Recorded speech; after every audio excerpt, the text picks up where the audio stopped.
most intense conflicts, if overcome, leave behind a sense of security and calm that is not easily disturbed. Carl Jung. Red dress, red lips, driving through empty streets at night, singing about dying young with the one you love. This is Lana Del Rey, the most beautifully tragic figure in modern music, the woman who made sadness glamorous, who turned heartbreak into an aesthetic, who romanticized everything your therapist tells you to run from.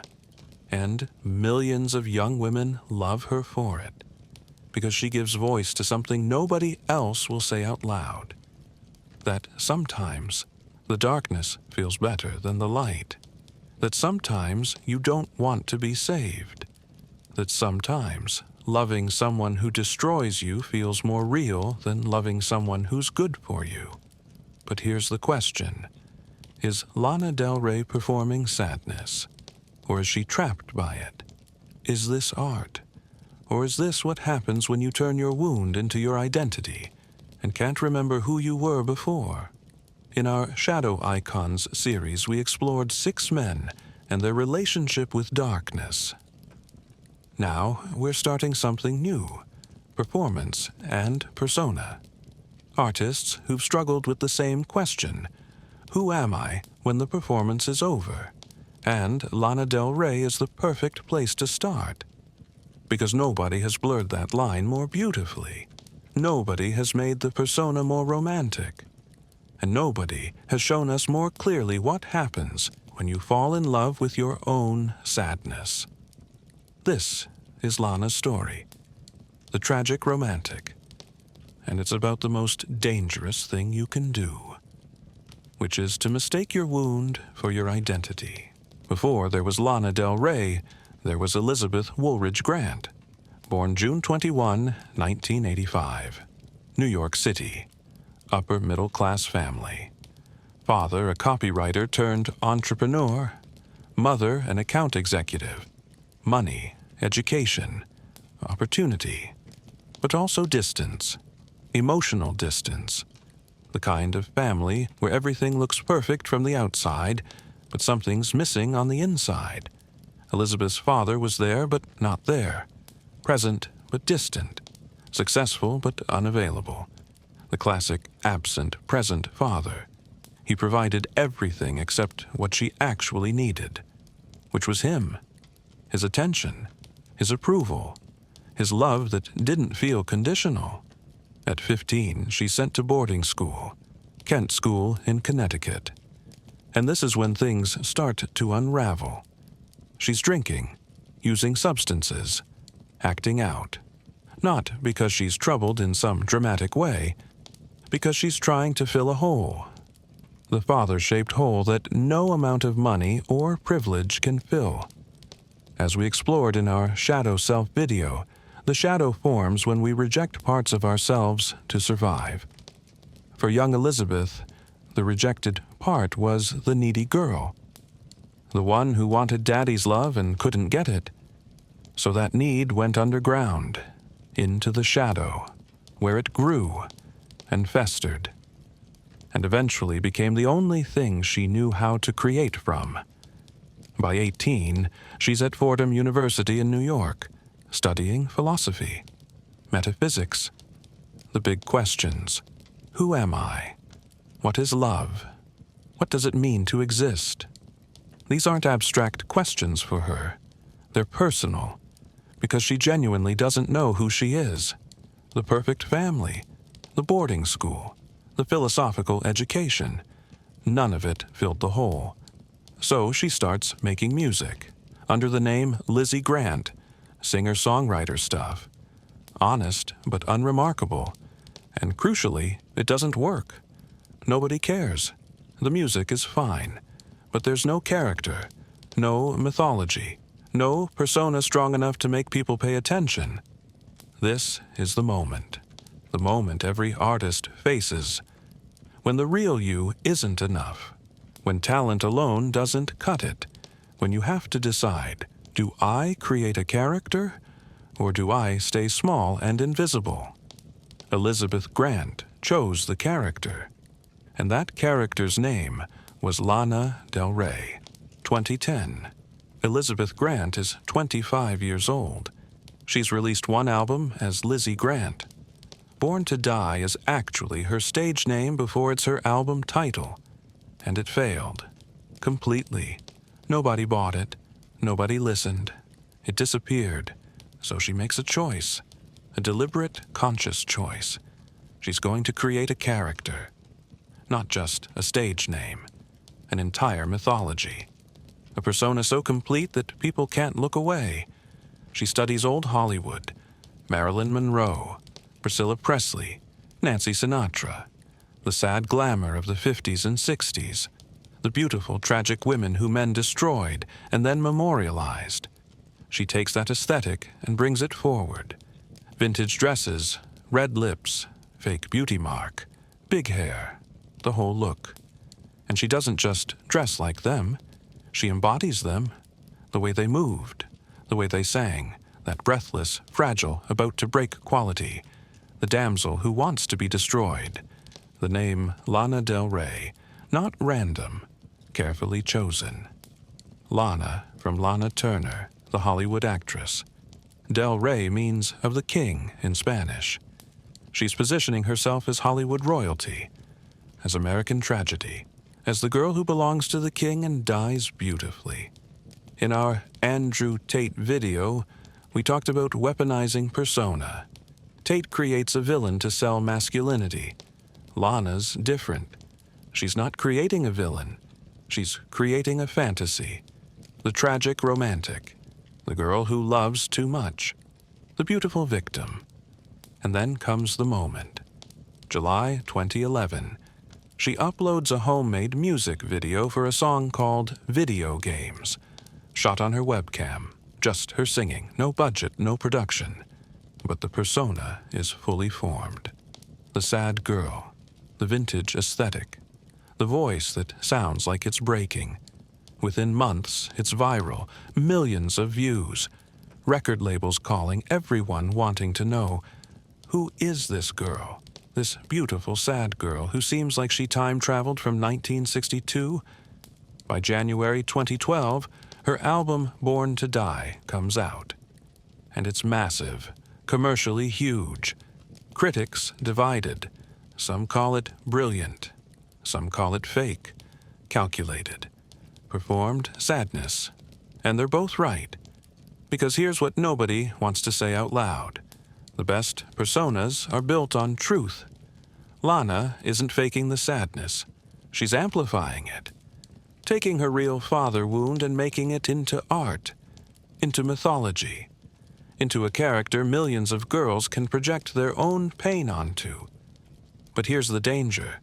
When you build a persona on your wound, you can't heal the wound without destroying the persona. And the persona is making money, creating opportunities, giving you identity. So, what do?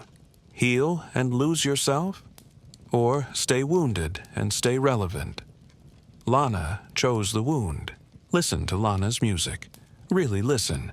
Not just the melodies, the words, the themes, the psychology underneath. She sings about older men constantly. Daddy, sugar daddy, dangerous men, men in motorcycles, men who hurt her, and she loves it. Or says she does. The pain is the point. The destruction is the attraction. There's a line in one of her early songs, and I won't quote it exactly, but the sentiment is clear. He hit me, and it felt like a kiss. Violence as love, abuse as affection, destruction as devotion. This is death drive. Freud's concept that Jung expanded on. The unconscious desire for destruction, for return to nothingness, the pull toward what hurts us. And Lana doesn't just have death drive. She aestheticizes it, makes it glamorous, romantic, desirable. She sings about dying young with her lover, about overdosing together, about riding motorcycles into the sunset and never coming back, about loving someone so much that destruction feels like transcendence. And it's beautiful. The melodies are gorgeous, the production lush, the voice haunting. She makes tragedy sound like heaven, makes pain sound like poetry. But let's be clear about what this is. This is trauma turned into aesthetic. This is the father wound dressed up as romantic fantasy. This is a woman who never got the love she needed from the first man in her life, so she seeks it in men who can't give it, and then calls that love. Carl Jung talked about the animus, the inner masculine that every woman carries. When a girl has a distant or absent father, her animus becomes hungry, desperate, and she projects that hunger onto external men, seeking from them what her father never gave. But here's the trap. The men she's attracted to are the ones who mirror her father. Emotionally unavailable, powerful, but distant. There, but not there. So she recreates the original wound over and over, and calls it fate, calls it passion, calls it the tragic romance she was born for. As we explored in our Kanye West video, sometimes you can't separate the gift from the curse. Kanye's mania fuels his genius. Lana's father wound fuels her art. If she healed the wound, would the music disappear? Would Elizabeth Grant be as compelling as Lana Del Rey? She doesn't think so, and maybe she's right. But the cost of keeping the wound alive is that you have to keep living in it. Let's talk about the father, because everything in Lana's music comes back to this. The original wound, the first man, the one who was supposed to show her what love looks like, and didn't, or couldn't, or was too busy building his business to notice she was disappearing. Robert Grant, Lana's father. By all accounts, not a bad man. Successful, provided for his family, sent his daughter to good schools, did what fathers are supposed to do, on paper, but emotionally distant, unavailable. The kind of father who loves you but doesn't know how to show it, who gives you things instead of time, money instead of presence, success instead of safety. And for a daughter, this creates a specific kind of wound, because a father is the first man, the template, the model for what masculine love looks like. If he's distant, you learn that love feels like distance. If he's unavailable, you learn that love means wanting someone who can't fully be there. Jung called this the father complex. When the father wound becomes the lens through which you see all men. You don't just want your father's love. You want the love of men who feel like your father, because that familiar ache feels more real than someone who's actually available. Lana sings about this, not explicitly, but constantly. The older men, the powerful men, the dangerous men. They're all versions of her father, the man she couldn't have. The love that was there but not there. The approval that was always just out of reach. And here's the cruelest part. When you have a father wound, you seek validation from men. But the validation never fills the hole. Because the hole isn't about men in general. It's about the specific man who was supposed to validate you from the beginning, your father. So you go from man to man, relationship to relationship, looking for the love that will finally make you feel whole. But it never does, because you're trying to fill a childhood wound with adult love. And that doesn't work. It can't work. The need is too old, too deep, too specific. In our Mike Tyson video, we saw shadow integration. Mike faced his childhood wound, the abandonment, the fear, the rage, and he transformed it. Lana hasn't. She's done the opposite. She's turned her wound into her brand, her pain into her product, her father complex into her entire aesthetic. And it's working, commercially, artistically, culturally. She's one of the most influential artists of her generation. Millions of young women relate to her music. see themselves in her sadness, feel less alone in their own father wounds. But for Lana herself, she's trapped, because healing the wound means losing the art. And losing the art means losing Lana Del Rey, which means going back to being Elizabeth Grant, the girl nobody wanted to listen to. So she stays in the wound, writes from the wound, sings about the wound, makes the wound beautiful, and calls it authenticity. So here's the question nobody can quite answer. Is Lana Del Rey real? Is the sadness authentic? Is the tragic romantic who she actually is? Or is it all performance, carefully calculated aesthetic built on market research and old Hollywood nostalgia? The answer is both. And that's what makes it so complicated. The persona is constructed, absolutely. Elizabeth Grant didn't wake up one day as Lana Del Rey. She created her, deliberately. The name, the look, the mythology, all of it designed, built, performed. But the pain underneath, that's real. The father wound, the need for male validation, the attraction to unavailable men, the death drive. That's not performance. That's psychology. That's shadow. That's the unconscious patterns she inherited from her childhood and never healed. So, what she's done is take her real wound and amplify it into a persona. She's not faking sadness. She's aestheticizing it, making it glamorous, romantic, consumable, turning private pain into public performance. In our Johnny Depp video, we'll explore an actor who lost himself in his roles, couldn't separate the character from the person. Lana's similar. She's created a character so compelling that she's become it. Or maybe she was always it, and the character just gave her permission to stop hiding. Here's what we know. In interviews, she's different from the music, more grounded, more aware, more Elizabeth than Lana. She talks about the persona, admits it's constructed, says she's playing with archetypes and aesthetics. But then, the next album comes out, and it's the same themes, the same older men, the same romantic destruction, the same death drive dressed up as poetry. So which one is real? The self-aware artist in interviews, or the tragic romantic in the music? Maybe both. Maybe she's integrated enough to see the persona from outside, but not integrated enough to stop performing it, because the persona is her career, her identity, her way of being in the world. And here's the thing about personas.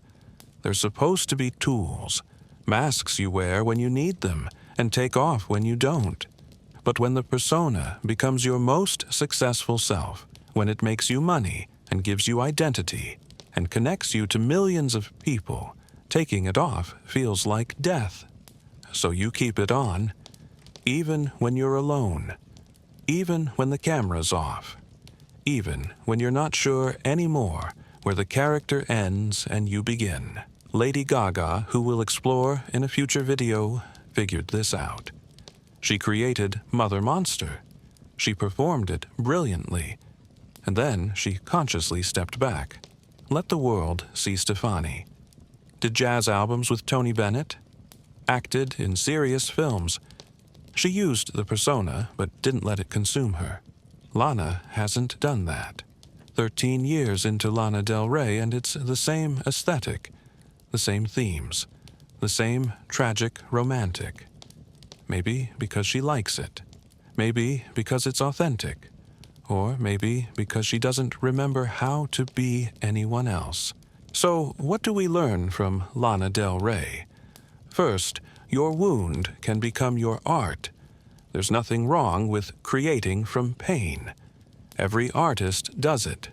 Turning trauma into beauty is one of the most human things we do. But there's a difference between creating from your wound and living in your wound.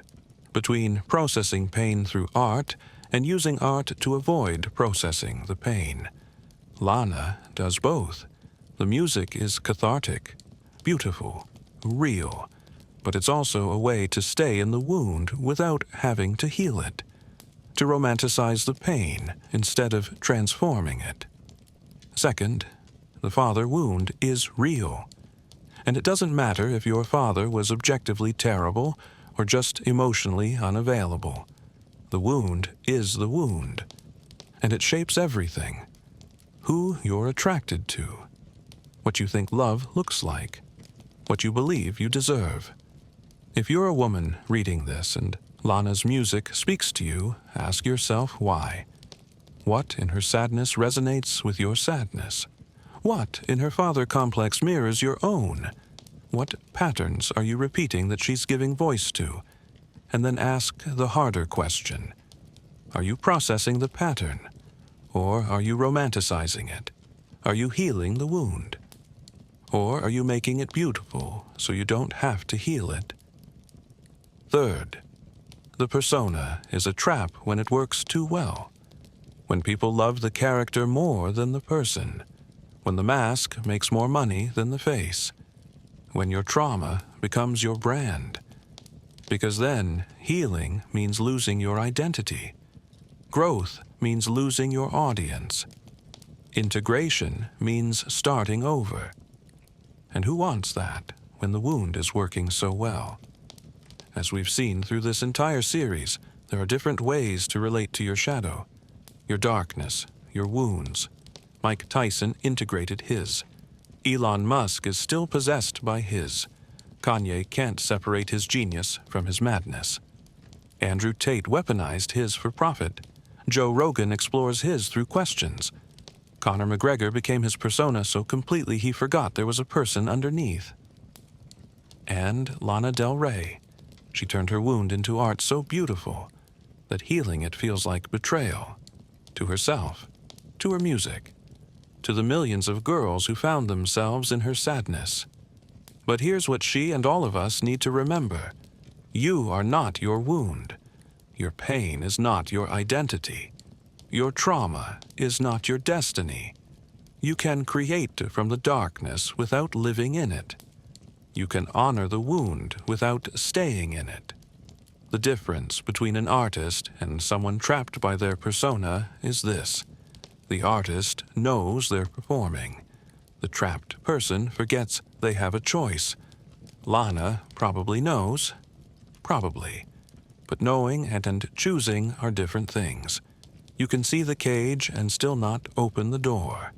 Because outside the cage is the unknown. And the cage, at least, is familiar, beautiful, monetizable, safe. So the question for you isn't about Lana. It's about you. What wounds have you romanticized? What pain have you made beautiful instead of healing? What part of you thinks that suffering makes you deep, interesting, worthy of love? Your sadness is valid. Your pain is real. Your wounds matter. But you are more than them, and you don't have to stay in them to honor them. Lana Del Rey showed us how to make darkness beautiful. Now someone needs to show us how to make healing beautiful too. Maybe that's the next album. Or maybe that's the work we all have to do ourselves.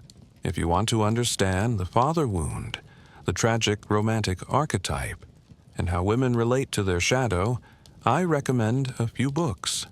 Man and His Symbols by Carl Jung is the foundation. How Archetypes Work. Why We Create Personas. What the Animus is and how father wounds shape it. Women Who Run with Wolves by Clarissa Pinkola Estes is essential for understanding the wild woman archetype. How women lose themselves in relationships. How to Reclaim Your Authentic Nature. Powerful book. The Heroine's Journey by Maureen Murdoch is about female psychological development. Different from the hero's journey. More cyclical. About descent, death, and rebirth. About healing the father wound. The Father-Daughter Dance by Barbara Allgood is specifically about father-daughter relationships. How they shape our lives. How to heal from absent or distant fathers. practical and psychological. Owning Your Own Shadow by Robert A. Johnson is short and brilliant. How to integrate your darkness instead of romanticizing it. Essential reading for anyone who resonates with Lana's music. All links are in the description. Some are affiliate links, which means if you buy through them, it supports this channel at no extra cost to you. I only recommend books I've read and believe are valuable. If you don't have time to read full books, I use Blinkist for 15-minute summaries. Audible is also great for audiobooks. Links to both in the description. If Lana Del Rey's story resonated with you, let me know in the comments. Do you romanticize your own sadness? Have you turned your wounds into your identity? Do you know the difference between healing and performing healing? And if you found this valuable, hit the like button. It helps more people find these videos. Subscribe for weekly deep dives into psychology, shadow work, and the patterns that run our lives. New videos every Monday at 9 a.m. Eastern Time. This is the first video in our Performance and Persona series. 6 artists who've struggled with the question, who am I when the show is over? Next week, Heath Ledger, the actor who became the Joker and couldn't find his way back. Subscribe so you don't miss it. Thanks for watching. I'll see you in the next one.